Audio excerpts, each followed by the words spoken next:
అధ్యక్ష, ముందుగా గౌరవ మంత్రి గారికి, ఎందుకంటే వారు లెజిస్లేటివ్ అఫైర్స్ మినిస్టర్ కూడా, వారిని అడగదలుచుకుంది ఏమంటే అధ్యక్ష, వారు పెట్టిందేమో తీర్మానం అన్నారు.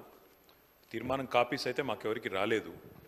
తీర్మానం అన్నారు, చర్చ ప్రారంభించారు. మరి నేనేమనుకున్నానంటే, ఎందుకంటే ఇంత ప్రాముఖ్యత కలిగిన అంశం కాబట్టి గౌరవ ముఖ్యమంత్రి గారే మరి రాష్ట్ర ప్రభుత్వ పక్షాన సమర్థవంతంగా తీర్మానం ప్రవేశపెడుతూ వాదన వినిపిస్తారేమో అనుకున్నాను. కానీ మరి వారు ఏ కారణం చేతనో కానీ ముఖ్యమంత్రి గారు మాట్లాడడం లేదు. వారి సహచర మంత్రివర్యులతో మాట్లాడించినారు.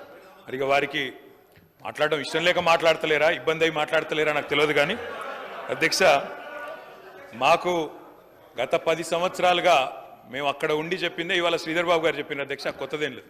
స్పీకర్ సార్, ముఖ్యమంత్రి గారు వారికి పాపం వారి ప్రధాన ప్రతిపక్ష నాయకుడిని ఏదో అనిపించాలనే ఉబలాటం ఎక్కువ కనిపిస్తుంది. ఇంత అత్యంత కీలకమైన 4 కోట్ల తెలంగాణ ప్రజలకు సంబంధించిన హక్కులు, అనుమతులు, నిధులు సర్వం ఈరోజు మనం ఇక్కడ చర్చించుకుంటున్నాం.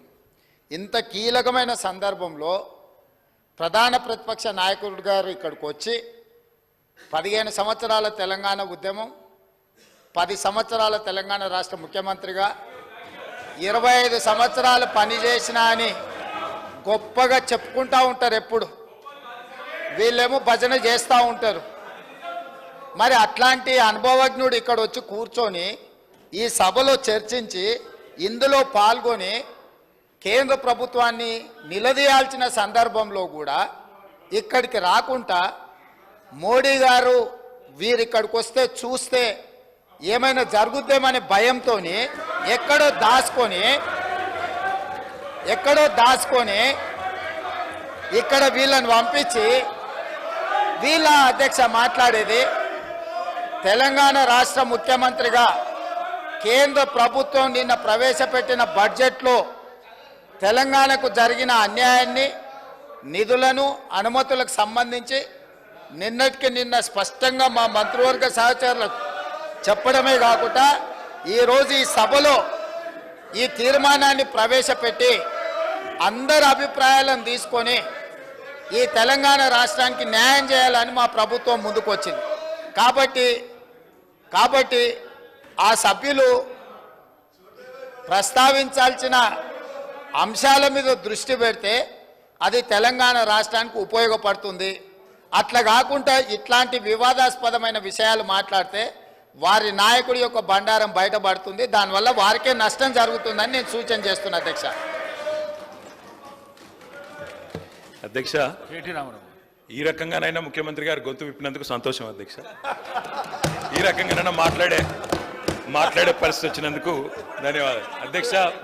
ఒక్క మాట అధ్యక్ష, కేసీఆర్ గారి గురించి, మా పార్టీ గురించి వారు మాట్లాడిన మాటకి నేను ఒకటే వారికి చెప్పేది అధ్యక్ష, ఇక్కడ ఉండే ఈ నాయకుడి స్థాయికి మేము చాలా అధ్యక్ష. కేసీఆర్ గారు అవసరం లేదు అధ్యక్ష. ఆయన వచ్చినా రాకున్నా తప్పకుండా సమాధానం చెప్పే సత్తా మాకుంది. మీ సత్తా తెలుసు, మీరు ఇక్కడ ఉండి అక్కడ పోయిన వాళ్ళే, మీ సత్తా తెలుసు. కేసీఆర్ గారు అవసరం లేదు మీకు, మేము సరిపోతాం. మాకు సమాధానం చెప్పండి చాలు మీరు అధ్యక్ష. వారు అన్నారు అధ్యక్ష తీర్మానం అని. అసలు తీర్మానం ఎక్కడ ఉంది అధ్యక్ష? మాకైతే కాపీ రాలే.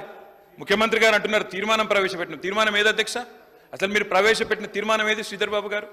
మీరు legislative affairs minister, where is the resolution లేకుండా చర్చ ఏంది అధ్యక్ష? అసలు ఈ షార్ట్ డిస్కషనా, రెజల్యూషనా, ఏం పెడుతున్నారో కూడా తెలియకుండా హౌస్ నడుపుతున్నారు.